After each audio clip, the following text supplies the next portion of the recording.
পাকিস্তানের বিনোদন অঙ্গনে নেমে এসেছে শোকের ছায়া। করাচির ডিফেন্স ফেজ 6-এর একটি ফ্ল্যাট থেকে উদ্ধার করা হয়েছে জনপ্রিয় মডেল ও অভিনেত্রী হুমায়রা আজগরের মরদেহ।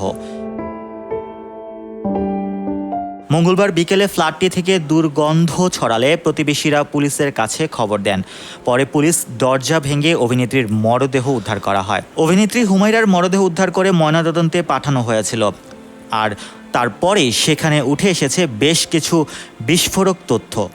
ময়নাতদন্তের রিপোর্ট থেকে জানা গেছে, পুলিশ যখন অভিনেত্রীর লাশ খুঁজে পায় তখন তার লাশ পচে যাচ্ছিল। হাঁটু পর্যন্ত গলে গিয়েছিল অভিনেত্রীর, মুখ বিকৃত হয়ে গিয়েছিল। পুলিশ প্রথমে তার পরিচয় বুঝতে পারেনি। অভিনেত্রীর মোবাইল ছবি ও অন্যান্য জিনিস দেখে পুলিশ উদ্ধার করে যে এটি হুমায়রা আজগরের মরদেহ। পুলিশ জানিয়েছে, দেহে পোকা ধরে গিয়েছিল হুমায়রার মরদেহ। লাশ শনাক্ত করাই কঠিন হয়ে পড়েছিল।